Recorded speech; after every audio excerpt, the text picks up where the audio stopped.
Good afternoon. Phil Lindemann with your news from Avalanche Physical Therapy on Krystal 93. At least one person was critically injured on I-70 today when a semi-truck collided with a tow truck near Georgetown, spilling diesel on the roadway. State Patrol has closed eastbound I-70 at Silverthorne and Georgetown. Eastbound Loveland Pass is also closed at Keystone. No estimate on reopening. Frisco Town Council heard from another boat owner this week, continuing the saga of Dock Island drama. But this time, Robert Franken gave the other side of the story. I have watched a marina staff that has worked their butts off. I've watched a marina staff that cares. I've seen kids with great attitudes shuttle me from shore to my boat. Franken referred to the marina as Essential Frisco and told council they should not let a few loud, cranky boat owners drown out all the good. Frisco confirms the Main Street Promenade is closing Sunday, September 12th, open to cars again soon after. This coming winter is the 60th anniversary for Breckenridge, and today the resort confirms it opens for the season Friday, November 12th. That's the same day as Vail. Keystone will open, quote, as early as possible in October. Last year, they were first to open on November 6th, and you'll remember that Arapahoe Basin opened on the sly just 3 days later at 2 p.m. with no announcement. We're wondering if they'll be doing the same thing this year. At Loveland, the countdown is on for snowmaking, just 35 days away. A bid to rename the Gore Range suffered a blow this week when Grand County commissioners said they are opposed to a name change, joining commissioners from Jackson County and Grand County residents. 55% of locals there do not want the name to change. Summit County Commissioner Josh Blanchard believes the topic is important and emotional. We're talking about how we think about our history, how we hold it up, and how we embrace it, and how we analyze it, and think about it, and celebrate it, quite honestly. The renaming campaign was launched last summer by former Summit commissioners. The current board has not discussed it recently. Eagle County, meanwhile, is watching this one from the sidelines, taking no stance. Summit County this week released a new localized climate report published by Rocky Mountain Climate Organization, showing average summer temperatures could swing up by 15 degrees in 50 years.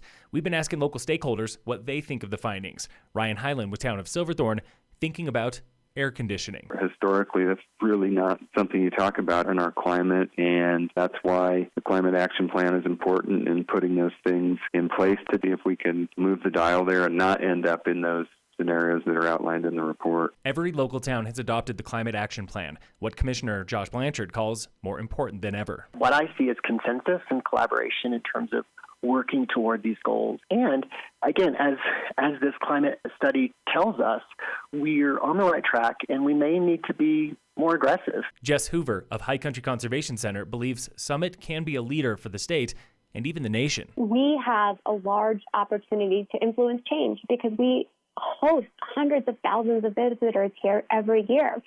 And so we hope that through the programs that we roll out through the Climate Action Plan in communities across the county, that people will see what we're doing and they'll take it home with them too. She gives the example of Xcel Energy, crunching the numbers on electric versus gas-powered vehicles. So I looked at the emissions for a new 2021 gas-powered vehicle versus a VW ID4 driving 13,500 miles a year, and I took into account Xcel Energy's grid mix.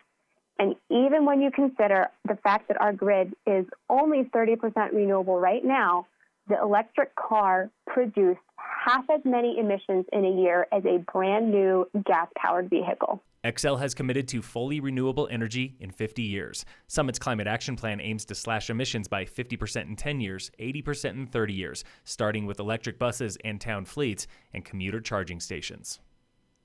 In local sports, brought to you by American Family Insurance, the Weiss Agency. Today on The Warmup, we're talking with Owen Gallo, junior captain for the Summit High soccer team. We tend to perform to the level of our opponent, so if the team is not as good, we tend to perform at that level, and that can cost us sometimes. So I'd say we just have to go into every game thinking it's another Battle Mountain. The Tigers open the season with a gut-wrenching loss to Battle Mountain this week, 2-1. But, as Gallo points out, that's better than their last meeting, 7-0 back in March. In the past years, we've had a lot of good individual players who had good skills. This year, we still have the same players that are good individually, but they can also play in a team setting and put the team on their back. And with that kind of chemistry, Gallo and his three fellow captains have set big goals for the team. To make the state playoffs, which we haven't done since 2014, I believe, and then just have a winning record. This has been the Warmup with your Summit High Tigers. Yesterday was the Peaks Trail Time Trial from Breckenridge to Frisco, part of the Summit Mountain Challenge Town Series, where Nolan Van Hart of Frisco won the men's and overall race with a blazing fast time of 28 minutes 40 seconds. Leadville's Claire Hansen took the women's title in 35 minutes 40 seconds. Phil Lindemann with your news from Avalanche Physical Therapy on Krystal 93.